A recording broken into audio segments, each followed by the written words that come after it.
This is a serious issue that we cannot ignore. I disagree. We need to look at the facts here. Joy. And that's not the point. The point is your public conduct. By lending your credibility to certain individuals, you endorse their worldview. Don't you think that undermines the messages in your films? Yeah, is it? Because it sounds to me like you're reading from a hit list you prepared before I even sat down. You know what, Clint? This is about basic human decency. How dare you? How dare you Osboom on my own show? This is my house. The screen is black. The only sound is the tense, rhythmic, metallic ticking of a lone wall clock, each tick echoing like a hammer on an anvil. It is the sound of a countdown. From the darkness, a familiar, mournful, whistled melody emerges, the theme from the good, the bad, and the ugly. It is not heroic here. It is haunting, a ghost from a different era of America.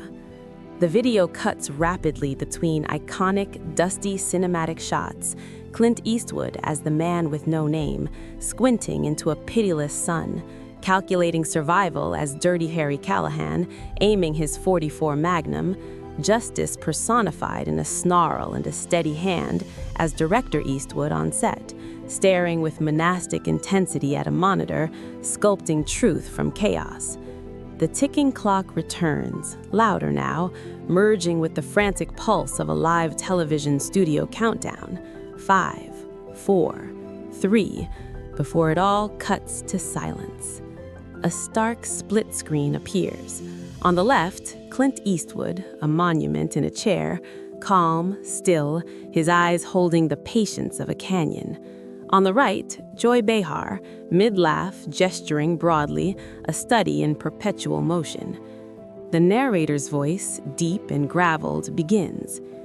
In the annals of American iconography, there exists a divide. On one side, the myth of the silent American, the man who speaks through action, who measures his words like gold dust and believes character is what you do when no one is applauding. For over 6 decades, one name has been the bedrock of that myth, Clint Eastwood. And on the other side, the modern American noise machine, a world of hot takes, manufactured consensus, and theatrical outrage, where the line between conversation and confrontation is deliberately blurred, a kingdom ruled by personalities like Joy Behar. So what happens when the man built on granite is summoned into the house built on sand? This is not just an interview. This is a cultural collision, a philosophical war disguised as a press stop. This is the true story of the day Clint Eastwood walked onto The View, looked into the abyss of gotcha journalism, and made the abyss blink first. The camera glides through the nerve center of a bustling morning television studio. It's a controlled chaos, harried PAs with headsets, cameras on giant robotic arms sweeping silently through pre-programmed arcs, the cloying scent of coffee and hairspray hanging in the air. We move past a green room where publicists nervously scan tablets, their faces illuminated by the cold glow of social media feeds, tracking pre-show buzz. The camera finds Clint Eastwood alone in a dressing room. It is Spartan.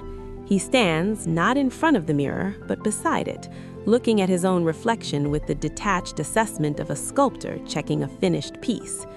At 90-something, his spine is still a straight edge. He adjusts the cuff of his jacket, a movement so economical it seems to conserve energy for some future necessary action. There is no entourage, no sycophants laughing at muted jokes, just the man, the silence, and the faint, distant echo of the audience being warmed up. His presence here is an anomaly, a relic of handshake deals and earned respect, adrift in a sea of influencers and viral metrics. He is here for one reason, to talk about a film, a small, human story about redemption. It is a passion project, a quiet poem in a world screaming headlines. Always the same circus, different clowns. Across the studio in the opposite wing, the atmosphere is diametrically opposed. On the sun-drenched, candy-colored set of The View, the co-hosts are being mic'd.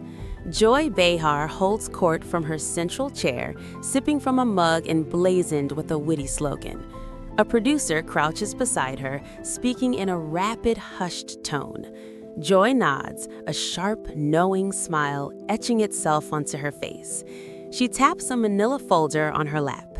It is not filled with notes about Eastwood's film. It contains printouts, underlined quotes from his past political comments, the infamous empty chair speech at the RNC, snippets from decades-old interviews pulled from maximum out-of-context potential. She exchanges a glance with another host, a raised eyebrow that says everything. This is going to be good television. Joy Behar, to the producer, voicing a conspiratorial stage whisper. Oh, don't worry, I'll be respectful. I just think the audience deserves to hear him address the contradictions. The man's a legend, but even legends have to live in the real world we've built. The iconic theme music swells. The studio audience, a sea of eager faces, erupts in thunderous, genuine applause. Whoopi Goldberg offers a warm, maternal smile to the camera. Ladies and gentlemen, please welcome a true legend of film, a man who needs no introduction, Mr. Clint Eastwood. He walks out, not with a swagger, but with the steady, ground-covering gait of a sheriff crossing a dusty street to face down trouble. He nods to the audience, a slight, respectful dip of the chin that somehow conveys more gratitude than a blown kiss. He shakes hands with each host. When he reaches Joy Behar, the handshake is a millisecond too long, a silent, mutual taking of measure. He sits. His posture is deceptively relaxed, but his eyes, those pale, weathered eyes that have held the gaze of death 1,000 times on screen, are constantly moving. They catalog the cameras, the teleprompters, the producers hovering in the shadows. He is mapping the battlefield.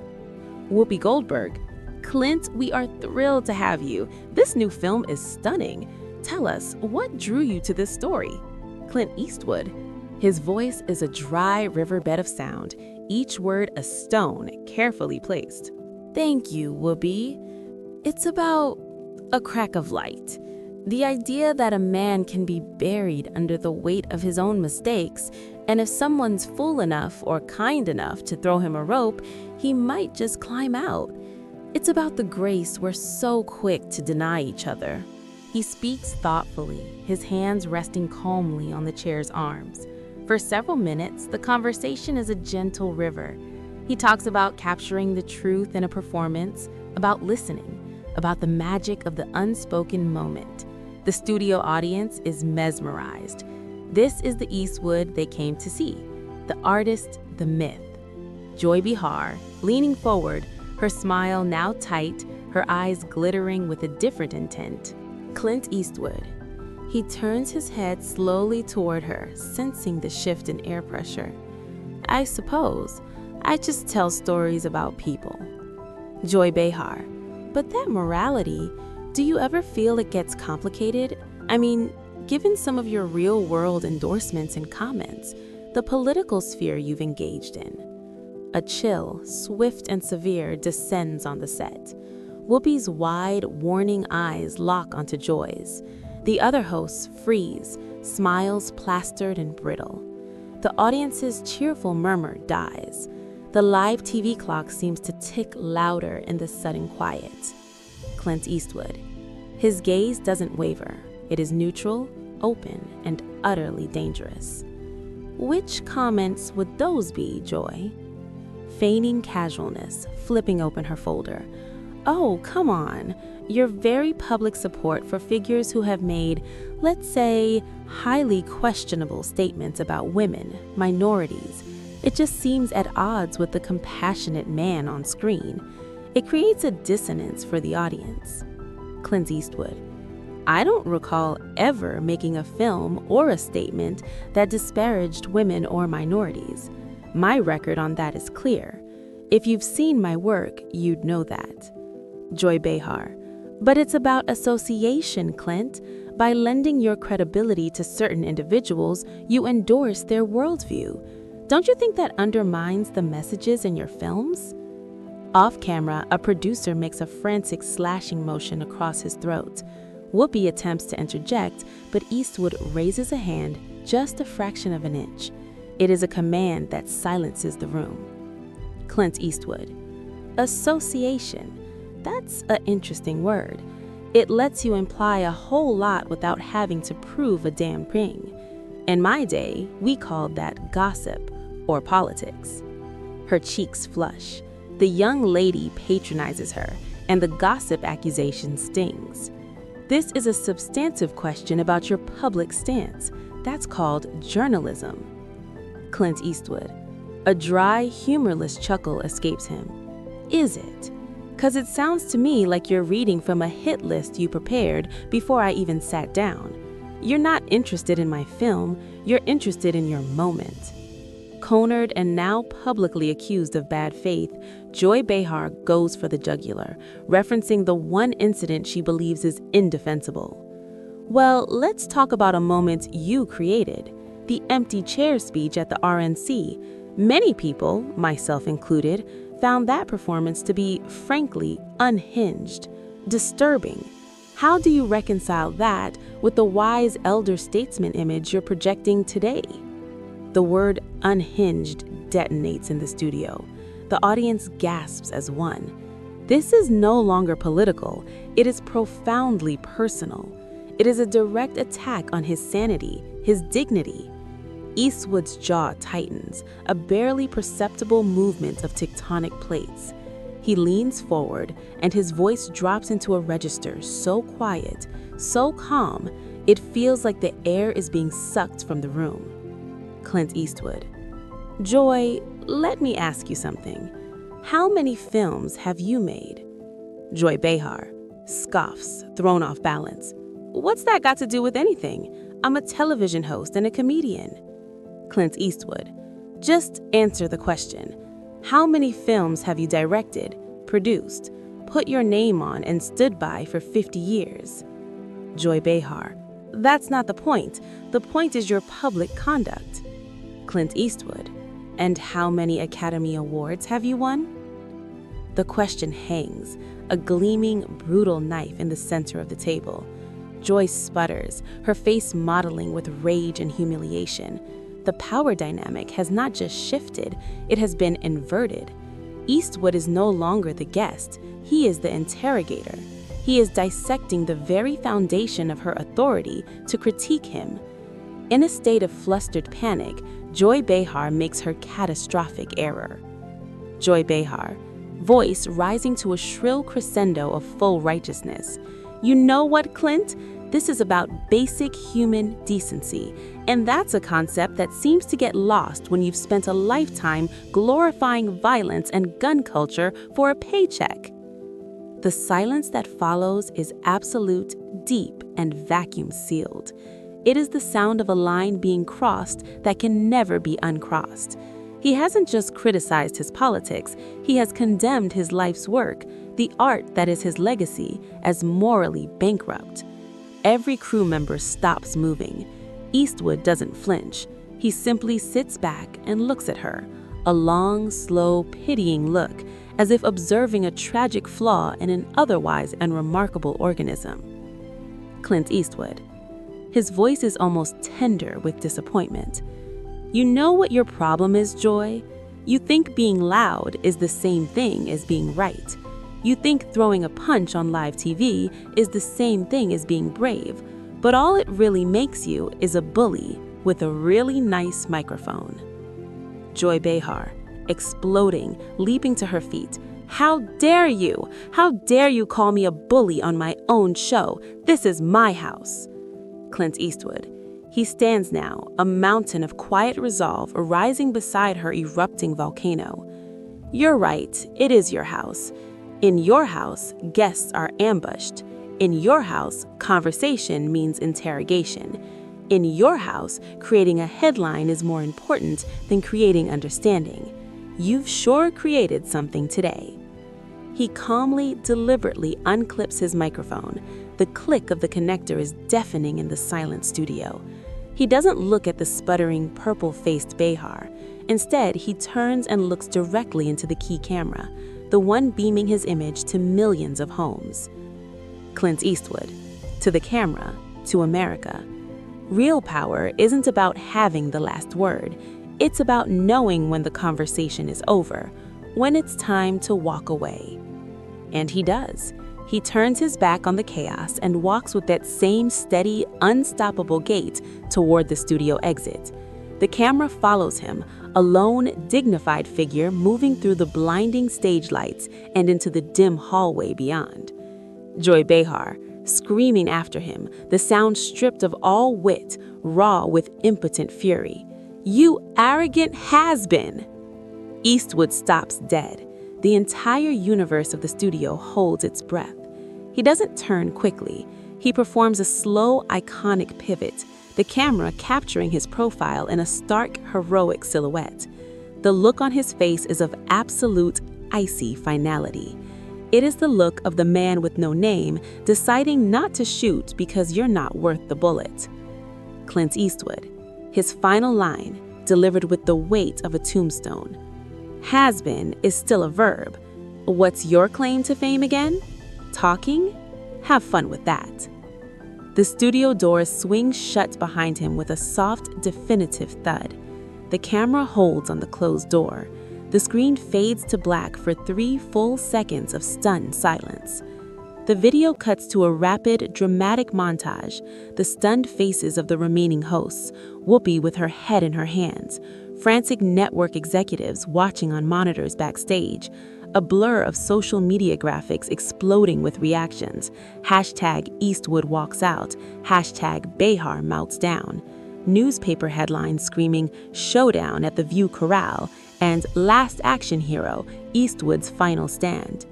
The montage settles on the most powerful image, a black and white still from the good, the bad, and the ugly of Eastwood walking into a vast, empty desert. In the end, Clint Eastwood did what his characters have always done. He held his ground, defended his honor with silence more powerful than screams, and when he saw that the institution was corrupt, unsustainable, he turned his back and walked into the sunset. He didn't win an argument. He exposed a sickness. He reminded a noise-saturated world of the devastating power of quiet integrity. But this story doesn't end with a closing door. The screen clears to show our host in a thoughtful, intimate setting. What did you just witness? A petulant legend past his prime, or a masterclass in dismantling toxic media culture? The fallout was immediate and seismic. The network went into full damage control. Joy Behar's team scrambled to spin the narrative. And Clint Eastwood? He went to a quiet lunch and never publicly spoke of it again. But behind the scenes, the repercussions were shocking. Emails were leaked, careers were quietly sidelined, and the very format of daytime talk was questioned. We've assembled never-before-heard testimony from crew members that day and an explosive analysis of the network memos that followed. Leaning closer to the camera. This is the deep dive you won't find anywhere else. We're going to expose what really happened next. If you want the full uncensored story of the aftermath, hit that subscribe button, ring the notification bell, and let us know in the comments. It's about a crack of light. The idea that a man can be buried under the weight of his own mistake, or kind enough to throw him a rope, might just climb out. It's about the grace we're so quick to deny each other. It's fascinating, Clint, how your films often champion these underdogs, these seekers of redemption. There's a real moral backbone to that. I suppose I just tell stories about people.